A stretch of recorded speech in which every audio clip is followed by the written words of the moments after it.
Muy buenos días, queridos amigos, familia de la fe que nos sigue por este medio.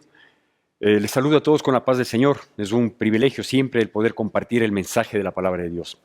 Como yo le había manifestado la semana anterior, que vamos a tener un nuevo ciclo de prédicas, de charlas, de enseñanza bíblica, que va encaminado y ya no solo a saber que hoy somos hijos de Dios, cuáles son nuestros privilegios, responsabilidades, todo lo que esto implica, ser adoptados como hijos de Dios, reconocer a Jesucristo como el Señor total, absoluto de nuestras vidas, en fin, todos aquellos temas que lo hemos compartido hasta la semana anterior en la que, digamos, fue un enlace entre las charlas anteriores con esa perspectiva de saber quiénes somos hijos de Dios y cómo lograr ser hijos de Dios y cómo permanecer en esa condición. Es un enlace con estas nuevas charlas que vamos a compartir. No sé cuántas, no sé hasta dónde, que Dios nos dé la salud, la vida, para seguir llegando con el mensaje de la palabra de Dios. Y estas charlas van encaminadas hacia saber cuál es la condición de vida que nosotros debemos tener ahora que somos hijos de Dios.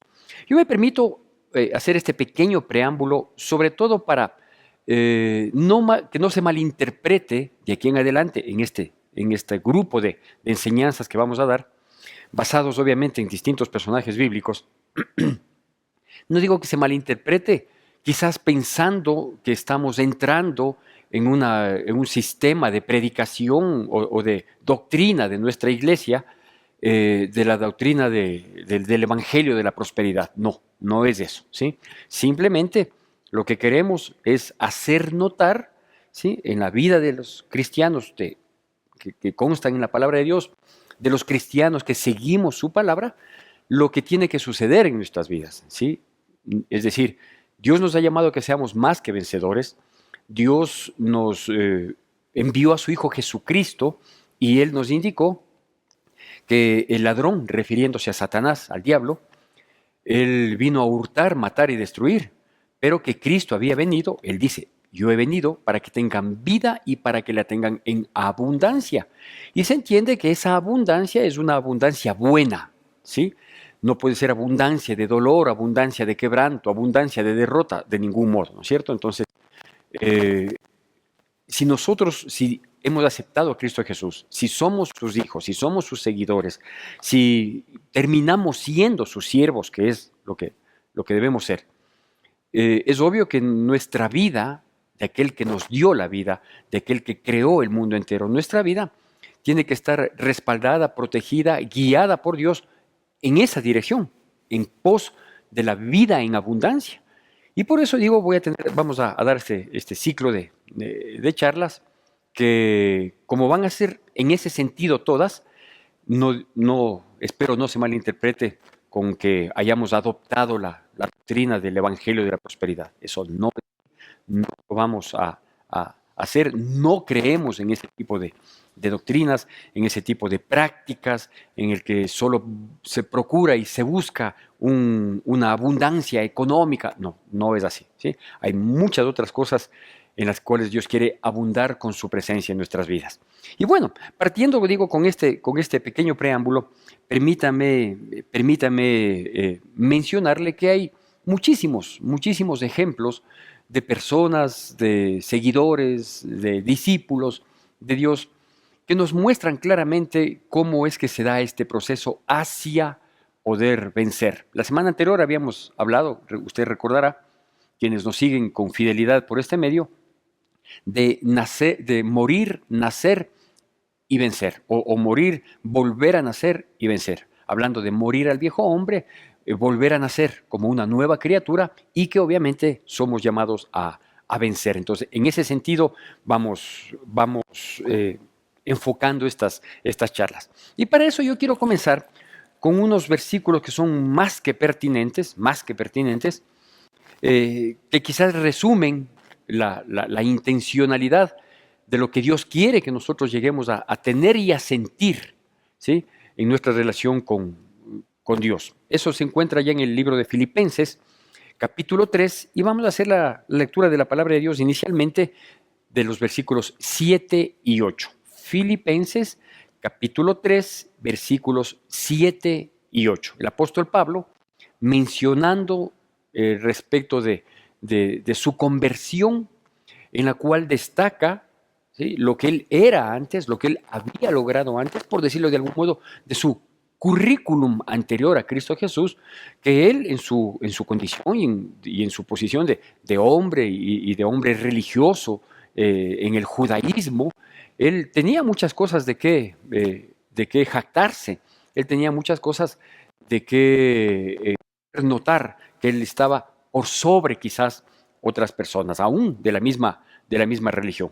Pero una vez que él menciona lo logrado, él menciona su currículum, él menciona su posición humana, ¿sí?, él dice estas palabras. Capítulo 3 de Filipenses, versículos 7 y 8, la palabra de Dios dice así, síganme por favor con atención y reverencia, y a través de lo que saldrá en su pantalla.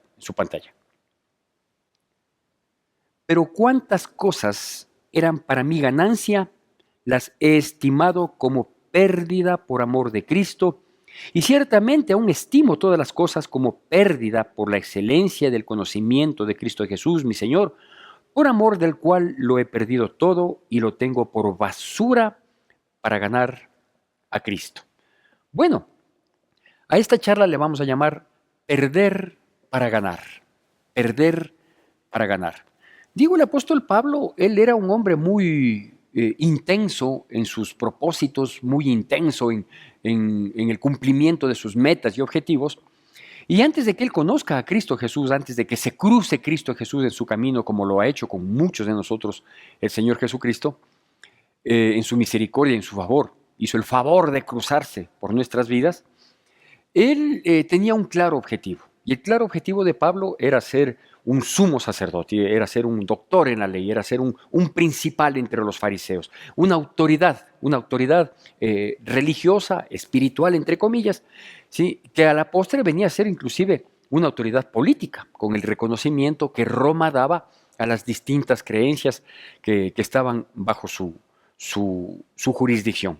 Entonces, ese era el objetivo de él, ¿sí? Él había estudiado, se había preparado, había vivido, había destacado sus condiciones religiosas judías con ese propósito. Y claro, todo eso fue un logro de él, nadie lo puede desmerecer, nadie puede decir, eso nomás. No todo el mundo lo lograba, no todo el mundo lo conseguía, hasta que todos conocemos en el libro de los Hechos, capítulo 9, se relata la conversión de Pablo, es decir, él en ese propósito de alcanzar esa dignidad religiosa como un gran fariseo, él había ido dispuesto a arrestar a todos los que le seguían a Cristo Jesús, conocidos en aquel entonces a todos los del camino.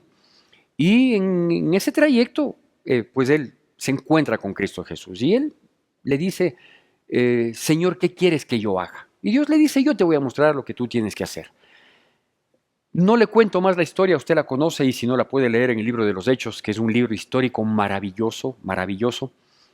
Lo que sí sabemos todos es que Pablo tomó un rumbo totalmente distinto al que lo había tenido hasta días antes, ¿sí?, de ir en ese camino a Damasco con esa pretensión de irse en contra de la iglesia de Cristo Jesús. Digo, hasta unos días antes de que él viajar a Damasco, él tenía bien claro ese objetivo, y digo, él era un hombre impetuoso, él era un hombre decidido, él era un hombre entregado, él era un hombre que no dudaba en hacer lo que tenga que hacer con tal de alcanzar ese propósito. Entre esas cosas, ¿sí?, él fue testigo fiel y consintió en la muerte de uno de los primeros mártires cristianos, ¿sí? Él había estudiado con Gamaliel, uno de los distinguidos maestros de la ley de aquel entonces. Sin embargo, digo, cuando se cruza Cristo Jesús en su vida, él le dice, ¿qué quieres que haga yo, Señor? Y Dios le da instrucciones y llega a resumir de esta manera como los versículos que acabamos de ver. Él dice, yo tenía mucho, yo había logrado mucho, tenía un plan muy establecido para mi vida, pero resulta que todo eso ahora que tengo otra orientación, ahora que tengo un gran sublime objetivo, como lo menciona versículos posteriores del mismo capítulo 3 de Filipenses que estamos comentando, dice, ahora yo veo que sin desmerecer el propósito, sin desmerecer el conocimiento, sin desmerecer la buena intención, el objetivo que tenía antes, todo eso, por bueno que hubiera sido, ¿sí? Yo lo considero basura, lo considero pérdida, ¿sí? ¿Por qué lo considera pérdida? ¿Por qué lo considera basura? Primero porque él tenía un nuevo objetivo. O sea, la vida tiene que cambiar cuando entramos en los caminos del Señor. La vida no puede mantenerse con un ojo en el mundo y con otro ojo en el Evangelio. Uno no puede querer caminar con un pie en el mundo y con otro pie en el Evangelio. No hay cómo, porque cuando uno pone un pie en el mundo y otro pie en el Evangelio, uno termina descuartizado con la tristeza de que el cuerpo cae hacia el mundo, ¿sí? Entonces él dice, no, yo voy a reorientar totalmente mi vida, ¿sí? Y al reorientar me he dado cuenta de esto. Esto es algo que a él le pasó, es algo que él sintió y lo sintió hasta el último día de su vida. Él dice, todo lo que yo humanamente pretendía, ¿sí? Lo considero como pérdida porque ahora voy en pos de algo mucho mejor. ¿Qué es lo que él quería? Dice, el amor de Cristo, conocerle más a Cristo, que él venga a ser el todo en mi vida.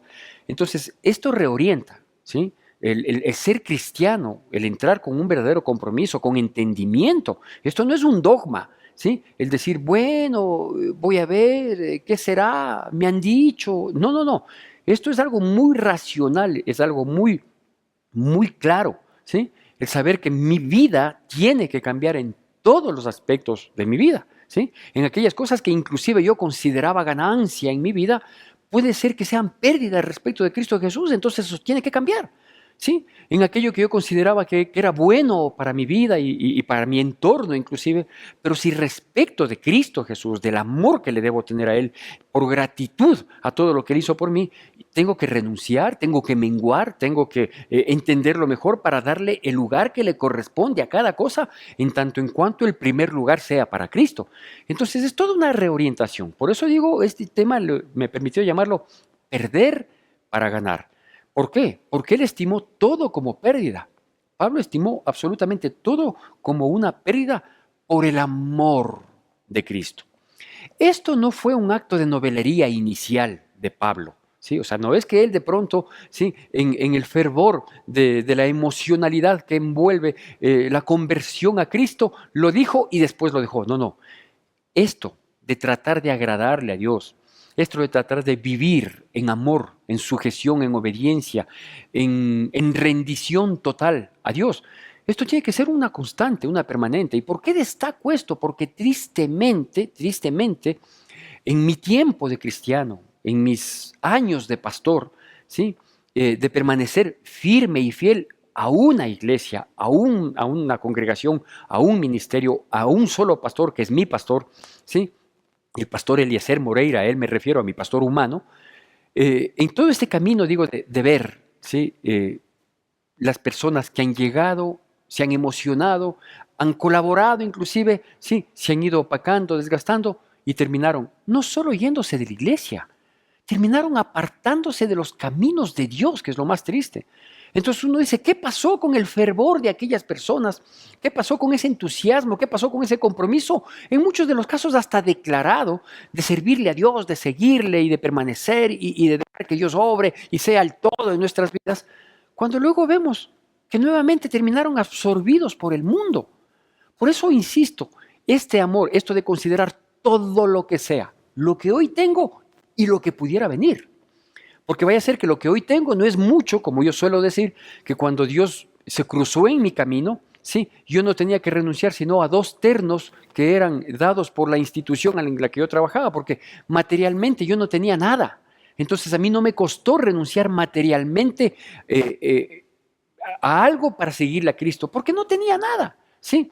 Tenía muchos otros aspectos que no eran materiales, ¿sí? Como mi ego, por ejemplo, ¿sí? Como mi orgullo, que yo tenía que renunciar, que dejar de lado, ¿sí? Eso de creer que valía mucho y que yo era el dueño de la razón y la verdad y que el mundo giraba alrededor de mí, ¿sí? Eso sí, yo tuve que considerarlo como pérdida, a pesar de que muchas veces pensé que con esa actitud había logrado algo o había logrado mucho, ¿sí? Entonces, el dejar todo, el considerarlo en esa condición, ¿sí? Como basura, como basura. No, no porque necesariamente sea una basura, pero respecto del amor de Cristo, por supuesto que todo es una basura. por más grande, maravilloso, por más esfuerzo que haya requerido de nuestras vidas para lograrlo, respecto del amor precioso, majestuoso, sublime, abrumador de Cristo Jesús, claro que cualquier cosa es basura, ¿sí? Entonces digo, a veces existe ese emocionalismo inicial, ¿no? Que ya soy hijo de Dios, estoy yendo a la iglesia y todo me gusta de la iglesia. Me gustan los cánticos, me gusta la prédica, me gusta la gente, me gusta cómo está. Todo me gusta. Y después terminamos odiando la iglesia, después terminamos confrontándonos entre hermanos de la familia de la fe. Después terminamos reprochando, etcétera, hablando mal de lo que algún rato fue algo muy lindo. Entonces, el estimar como pérdida todo tiene que ser una constante en nuestras vidas. Porque si no es una constante en nuestras vidas, a la vuelta de la esquina, el cristianismo puede llegar a ser un mero sensacionalismo, una mera ilusión, una emotividad de momento. Cuando hablo de momento, no estoy hablando de 2, 3 días ni de 2 o 3 semanas. Hay veces que la emotividad nos ha sostenido por años, pero a la vuelta de la esquina declinamos, caemos, ya no tenemos ese espíritu ferviente para con Dios, ya no tenemos ese entusiasmo de leer la palabra, de orar, de buscar su presencia, de involucrarnos en la iglesia, de colaborar y de servir. Se opaca, se va bajando. Entonces es necesario, digo, que nosotros entendamos esta situación de que hay que aprender a poner las cosas en su lugar, ¿sí? Si yo ahora soy hijo de Dios, si yo soy cristiano, como lo soy por su misericordia, favor y bondad, desde el año 1991, es decir, ya voy para 31 años de haber conocido a Cristo Jesús, desde que le conocí hasta el día de hoy y hasta cuando Dios me mande a llamar o cuando Cristo venga por su iglesia, Él tiene que ser el primero en mi vida. Y yo suelo decir así, Él tiene que ser el primero, el segundo y el tercero en mi vida. ¿Por qué? Porque nada se le asemeja, nada se le acerca. Es decir, yo no puedo poner otro tipo de prioridades, ¿sí? Que no sea inclusive ni aún mi familia, con todo el amor que les tengo a mi esposa, a mis hijos, a mis nietos, a mis hijos políticos, a mis hermanos y todo. Primero tiene que ser Dios, ¿sí? ¿Por qué? Porque entonces ahí voy a hacer notar, ¿sí? Que efectivamente para mí Él es ganancia y todo lo demás es pérdida. Quizás uno de los ejemplos más claros, evidentes, que nos da mucha información en la palabra de Dios, de uno de estos personajes que cumplió esto, lo digo, hay muchos personajes en la palabra de Dios que tuvieron esta condición de considerar a Dios primero y el resto que espere. El resto que espere. Primero Dios y el resto que espere. ¿Sí? Digo, hay muchos personajes en la palabra de Dios, pero quizás uno de los más antiguos y más mentados a lo largo de toda la palabra, aún en el Nuevo Testamento, es nuestro padre Abraham. ¿Por qué digo nuestro padre? Porque se le conoce como el padre de la fe, ¿sí? Y para eso es necesario que nosotros podamos destacar algunos aspectos de la actitud de Abraham, ¿sí? Las cuales él perdió para ganar. Pues déjeme decirle que Abraham era un hombre extremadamente próspero, ¿sí? Él junto con su padre, con sus hermanos, con su familia, no digo su descendencia porque no la tenía para aquel entonces, pero con todo lo que él había prosperado económicamente, con una mujer muy linda como era Sara, pues él estaba en una posición muy cómoda. Él sí estaba en una posición muy cómoda en cuanto a su vida. Quizás él pudo haber tenido, de hecho debe haber tenido planes, proyectos en su vida de expansión, de mejoramiento, de mayor enriquecimiento, etcétera, etcétera, etcétera, ¿sí? Pero es precisamente en esa comodidad, en esa, me atrevo a decir, hasta abundancia, en esa prosperidad muy visible de Abraham, cuando se cruza Dios en su vida, ¿sí? Y Dios se cruza en su vida y le hace una propuesta que es la que nos hace a todos, ¿sí? Es la que le hizo a Pablo, es la que le hizo a Abraham, es la que le hizo a José de Egipto, como se le conoce, es la que se hizo a David, en fin, un sinnúmero de personajes que cuando Dios se cruza siempre para proponer esto, para proponer algo, y ese algo es esto. Vean lo que dice Génesis capítulo 12, vamos a hacer inicialmente la lectura de la palabra de Dios del versículo 1 y 2, y luego a propósito me salto al versículo 5. Génesis capítulo 12, versículos 1, 2 y 5. Sí, va a salir en pantalla, siempre atención y reverencia a la bendita y poderosa palabra de Dios. Dice así: pero Jehová había dicho a Abraham: vete de tu tierra y de tu parentela y de la casa de tu padre a la tierra que te mostraré, y haré de ti una gran nación, y te bendeciré y engrandeceré tu nombre, y serás bendición. Tomó pues Abraham a Sarai su mujer, y a Lot hijo de su hermano, y todos sus bienes que había ganado, y las personas que había adquirido en Harán, y salieron para ir a tierra de Canaán, y a tierra de Canaán llegaron. Bueno, creo que estos tres primeros versículos ilustran muy bien lo que implica tratar de ganar. En este como en todos los casos, Dios propone dos cosas. La una dice: deja tal cosa, renuncia a esto, el que quiere venir en pos de mí, niéguese a sí mismo. Esa siempre es la propuesta, se deja, y ese deja va encaminado de manera personal con cada uno de nosotros, ¿no? A unos les dice: deja, en este caso, a tu parentela, a tu padre, a tu familia, a la comodidad y seguridad que ellos te brindan. En otros casos dice: deja ciertos deleites que, no siendo pecaminosos, pues hay que dejarlos, ¿no es cierto? Y dice: deja esa posición que tienes, en el caso de Pablo, por ejemplo, esa posición y esa pretensión que tienes de llegar a ser una autoridad religiosa reconocida humanamente, y pasa a ser una autoridad espiritual reconocida divinamente, ¿no es cierto? Entonces, así es con todas las personas, con todos los personajes bíblicos y con todos y cada uno de nosotros. Nos dice: deja esto y yo te propongo esto otro. Lo que en realidad Dios nos pide que dejemos es nada en comparación a lo que Él propone darnos, ¿sí? Por hacer una analogía un poco más práctica, ¿sí? En definitiva, lo que Dios nos dice es como decirle a un niño, ¿sí? Deja ese chocolate de este tamaño, ese chocolatito de este tamaño, por rico que sea, por gustoso que sea, porque la carita de la criatura lo refleja, el deleite que tiene al servirse ese chocolate. Dice: deja ese chocolate y ven a comer la sopita, ¿sí? ¿Qué entiende el niño? El niño no entiende que la sopa es mejor que el chocolate, y menos ahora, quizás antes. Hasta mi generación nos encantaba las sopas, y por eso somos la generación que demandamos una sopita a la hora del almuerzo, ¿sí? El niño dice: no, más rico es el chocolate. Dice: sí, pero el chocolate es un poquito, la sopa es bastante. Sí, pero en cambio el chocolate es exquisito, es delicioso. Sí, pero el chocolate te puede hacer daño, la sopa te va a hacer bien, ¿no es cierto? Entonces me permito, digo, hacer esta analogía porque quizás este ejemplo encierra en gran parte, si no en todo, la propuesta de Dios en cada una de estas vidas, ¿sí? Dios siempre nos dice: deja tal cosa. ¿Por qué? Porque eso a la postre puede ser un obstáculo, puede ser un tropiezo, puede ser algo que desvirtúe el propósito y el objetivo que Dios tiene en nuestras vidas. El cumplimiento de su voluntad en nuestras vidas puede verse obstaculizado por eso que Dios nos pide que dejemos. Y Dios nos pide que dejemos dos cosas, ¿sí? La una cosa que nos pide que dejemos es el pecado.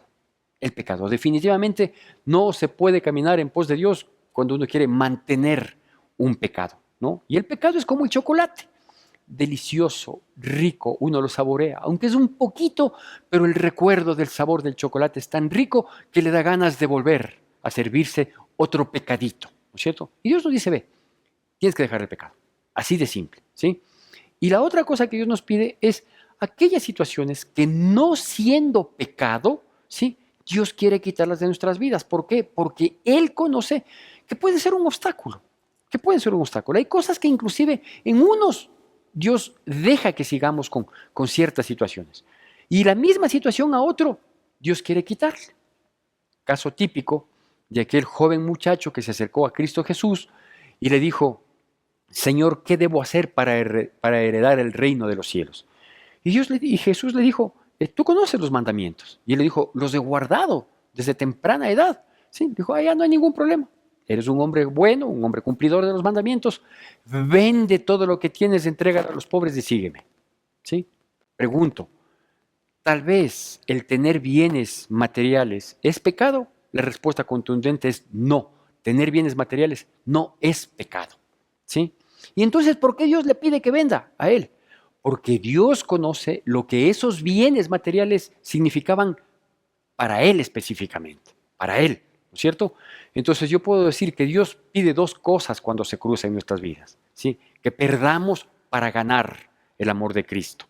Nos pide que dejemos el pecado, obviamente, eso sí, no hay negociación alguna, y la otra nos pide que dejemos ciertas situaciones, ciertas cosas que Dios más que nadie conoce, que pueden ser un obstáculo, un tropiezo en nuestras vidas. ¿Sí? Entonces, a él le dijo, los bienes. Si los bienes que él tenía, no sabemos si mucho o poco, se entiende que tenía una cantidad considerable de bienes, si esos bienes no hubieran sido tropiezo en su vida, téngalo por seguro que Dios no le iba a decir deja eso. Y a lo mejor le decía deja alguna otra cosa.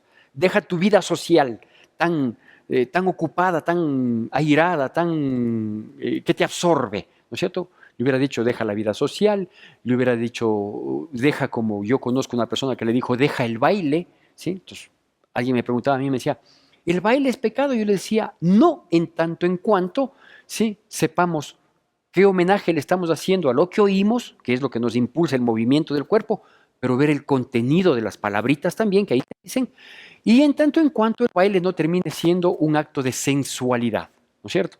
Entonces, si reúne esos dos requisitos, ¿vea? El baile es un mero movimiento, ¿sí? Que va al ritmo de unas notas musicales acompañadas de una letra inofensiva, baile, baile todo lo que tenga que bailar, ¿no es cierto? Ahora, si encuentra usted, ¿sí? Unas notas musicales, ¿sí? Que no le lleven a unos movimientos de sensualidad, ¿sí? Y encuentra usted que esas notas musicales estén acompañadas de una letra inofensiva y que quizás sea muy romántica, muy linda, etcétera, etcétera, entonces baile. Lo difícil es encontrar esas condiciones, ¿no? Era mi respuesta ante una pregunta que alguien me hizo muchísimos años atrás, si es que el baile era bueno o era malo, ¿no es cierto? Entonces yo digo de plano, de primer plano, ¿el baile es malo? No, no es malo, ¿sí? Pero si Dios dice que quites, por algo será. Porque a lo mejor en ese momento o más adelante el baile puede terminar siendo un tropiezo. ¿La vida social es mala? No, no es mala la vida social. Pero si Dios dice, oye, párale ahí, córtale ahí, ándale aguantando ahí, ¿no es cierto? Es porque Dios quiere aislarnos y que seamos unos ermitaños y que nos vayamos a vivir en los Himalayas. No, no, no quiere eso Dios, ¿no es cierto? Simplemente Dios quiere, para poder hacer su voluntad y conducirnos a la ganancia en nuestras vidas, a la vida en abundancia en nuestras vidas, Dios dice, ve, renuncia, ¿sí? Le voy a minimizar el ejemplo, le voy a minimizar el ejemplo. ¿Qué le ofrecemos a Dios nosotros hoy, como seres humanos?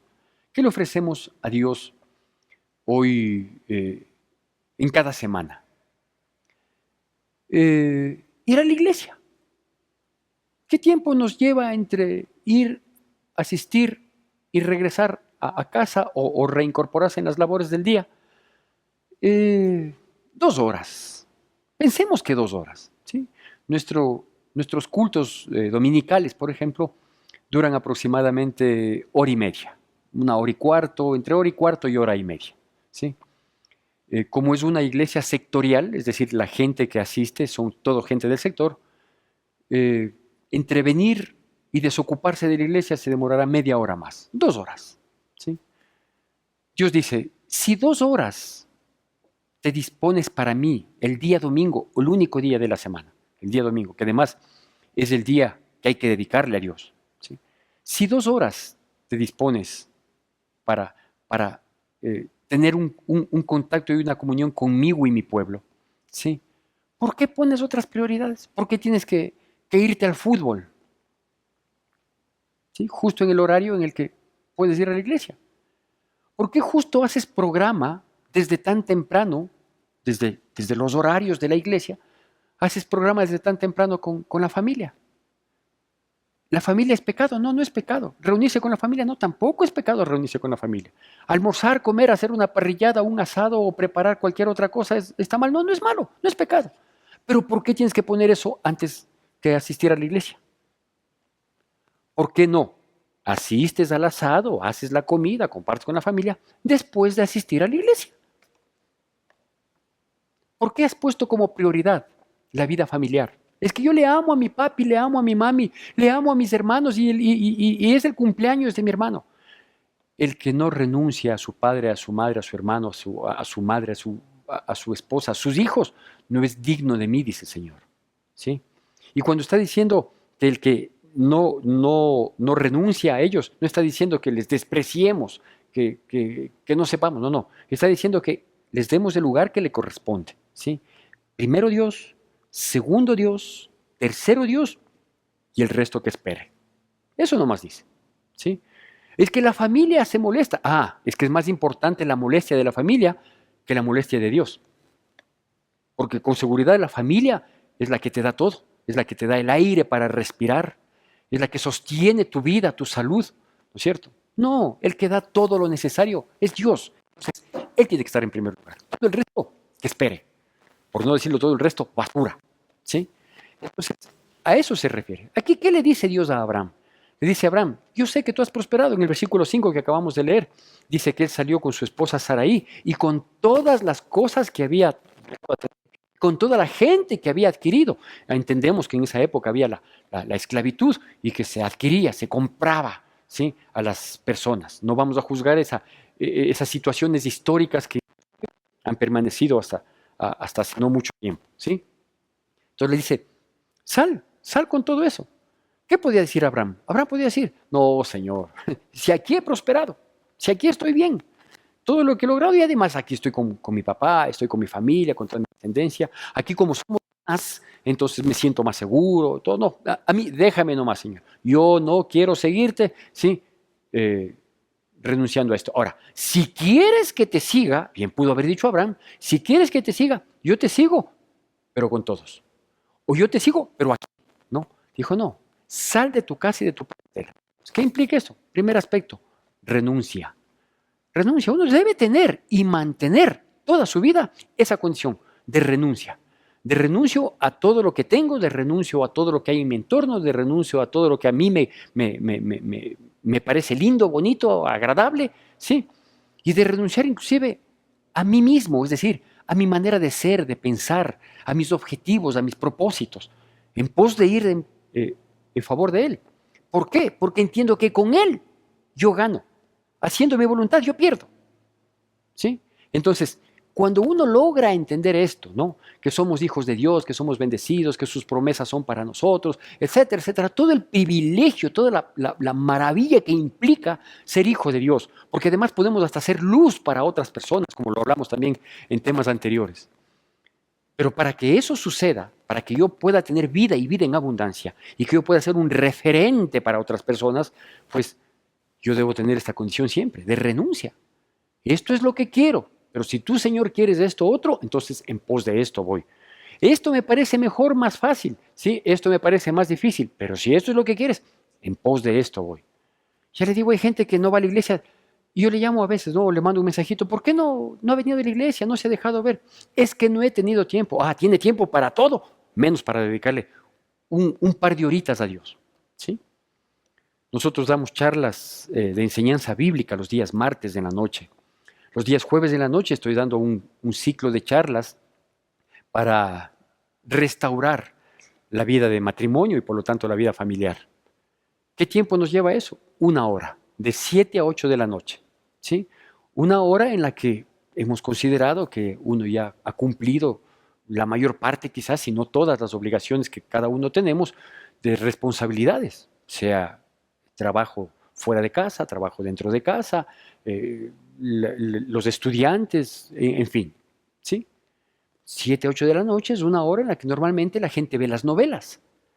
Entonces, si tiene prioridad la novela, quédese nomás en la casa viendo la novela, la serie o viendo esos programas tan contaminantes, tan tóxicos, tan nocivos que hay y que dan en esos horarios, ¿sí? O quiere ganar el amor de Cristo. Si quiere ganar el amor de Cristo, entonces dedíquele eso, ¿sí? Ya sea el martes de enseñanza bíblica, ya sea el jueves que tenemos las charlas para las parejas, ¿sí? Entonces, nuestras decisiones, ¿qué es lo más importante? ¿Sí? Y si estamos o no en condición de renunciar a eso, de perder para ganar el amor de Cristo. Entonces, ¿por qué no hacemos? ¿Por qué no renunciamos? Por la comodidad o por irnos en pos de lo que a nosotros nos causa deleite. Oiga, si Cristo Jesús en su vida, habiéndole aceptado honestamente a Cristo Jesús como el Señor de su vida, y si usted honestamente no ha tenido un acercamiento con Cristo Jesús, claro que Cristo Jesús no va a ser lo mejor que haya en su vida. Y por lo tanto, habrán otras cosas más importantes. Es que tengo el cumpleaños de no sé cuál, de no sé qué, ese cumpleaños. ¿Qué tiempo dura un cumpleaños? 5 o 6 horas. ¿Sí? Eso sí me gusta, 5 o 6 horas. Y 1 hora de enseñanza bíblica a la semana. Entonces, seguirle a Cristo Jesús, perder para ganar, ¿sí? Implica renuncia, primer aspecto. Segundo aspecto, Dios le había dicho aquí a Abraham, ¿sí? Sal de tu casa y de tu parentela. Él vivía en tierra de los caldeos, ¿sí? Dice, sal de tu casa y de tu parentela a la tierra que yo te mostraré. ¿Sí? ¿Cuál es la propuesta? Es una propuesta que Dios le dice, ve, yo te voy a llevar a otro lado. Si tú crees que yo soy Dios, entonces debes saber que a donde te quiero llevar es bueno, es muy bueno. Pero a veces los hombres no actuamos por fe, ¿no es cierto? Sino que decimos, dime a dónde, cómo, cuándo. Es terrible, ¿sí? Él dijo, perfecto, yo voy a una tierra que no conozco, pero si tú me dices que vaya, es porque tú la conoces esa tierra y esa es la que me conviene. No sé si será mejor de esta que tengo, ¿sí? Que es fructífera, que es muy buena, que aquí he prosperado, he multiplicado mis ganados, mis empleados, los frutos, etcétera, etcétera. Pero si a pesar de que esta que yo considero que es muy buena, tú me llevas a otra, es porque esa me conviene. No sé si será buena, magnífica, mala, pésima, pero si es la que tú dices, ¿sí? Si es la que tú me propones, esa es la que me conviene. Y él salió, dice.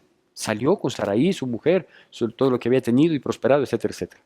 ¿Cuál es el segundo aspecto para perder, para ganar? Sí, es obedecer, la obediencia. ¿Sí? Si Dios dice, ve, deja esto y encamínate en esto, ¿sí? No tiene que obedecer. Porque si uno comienza a evaluar entre lo que yo quiero y me permito ser tan insensato en evaluar entre lo que yo quiero y lo que Dios quiere, oiga, que no termine ganando lo que yo quiero al menos.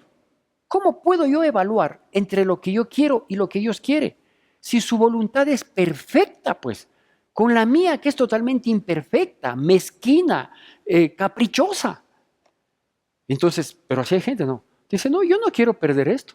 Yo no quiero perder esto otro. Yo recuerdo alguna ocasión, años atrás, cuando yo trabajaba secularmente y en medio de mi trabajo me mandaba mis flashes evangelísticos, mis propuestas, mis cosas, cuando la gente se daba cuenta de pronto que yo era medio raro, alguna cosa así. Yo hacía la propuesta. Me decía, y para ir a su iglesia hay que dejar esto, y para ir a su iglesia hay que dejar esto otro. Me ponían condiciones. ¿Qué ganas me daba? Yo con el anhelo de ganar almas para Cristo, pero no me faltaban ganas de decir, deje nomás, quédese nomás ahí, ya. Usted está feliz en su inmundicia, quédese en su inmundicia. Me acuerdo que alguna vez una persona me dijo, ¿y si yo voy a su iglesia, luego me permitirán ver a las mujeres? No, te vamos a sacar los ojos, ¿sí? Entonces, es increíble lo que la gente no entiende, ¿no? Pero es más terrible que quienes somos hijos de Dios, quienes hemos aceptado el sacrificio maravilloso de Cristo Jesús en el Calvario para salvar nuestras almas, quienes tenemos entendimiento de lo que implica haber pasado de las tinieblas a su luz admirable, ¿sí? Que hoy tengamos otras prioridades y cosas mucho más importantes en la vida. E inclusive con las personas que nos comprometemos a servir. Queremos colaborar, queremos servir. Yo no sé si en verdad queremos servir o queremos figuretear. Porque claro, o sea, queremos aparecer ahí haciendo tal o cual cosa, qué sé yo, de las tantas que se requieren en una iglesia. Y cuando se pide que se haga un poquito de sacrificio, que se renuncie a algo en pos del cumplimiento de esa responsabilidad, que la adquirieron voluntariamente. Ah, no, no, hoy tengo que hacer. No, no, hoy no puedo. Pasado, no. Vea, que sea eso, eventualmente está bien, pero que se vuelva una constante. Entonces, renunciar, primer paso. Segundo, obediencia. Si Dios dice hacia allá, pues es hacia allá. No es por aquícito, hasta casito. No, no, es a donde Dios quiere. Yo te voy a sacar de esta tierra donde estás con tu familia y tu parentela, ¿sí? A otra tierra, a una que yo te mostraré. Voy a esa tierra, ya. Porque si yo no pierdo, ¿cómo gano? ¿Qué le había dicho Dios a Abraham? Dice, yo voy a hacer de ti, versículo 2 que leímos de Génesis capítulo 12, voy a hacer de ti una gran nación y te bendeciré y serás de bendición. ¿Sí? Entonces, wow, qué linda la propuesta de Dios. Dios quiere hacer de él una gran nación, aún siendo viejo y con una mujer estéril, pero quiere hacer de él, de su descendencia, una gran nación. Y me va a bendecir, wow, ¿quién no quiere ser una gran nación y ser bendecido? Dicho de otro modo, actualizándole un poquito la propuesta. ¿Sí? Dios dice, yo quiero darte vida en abundancia, que tú seas próspero, que tú seas sano, que tú disfrutes, que te deleites en esta vida. Quiero que la gente no te tenga envidia, porque la envidia no es nada bueno que nosotros pudiéramos generar. ¿Sí? Pero yo quiero que la gente vea en ti una persona íntegra, que la gente vea en ti una persona estable en todos los sentidos. ¿Sí? Uno dice, wow, sí quiero, pero tienes que dejar esto. No, ya no quiero.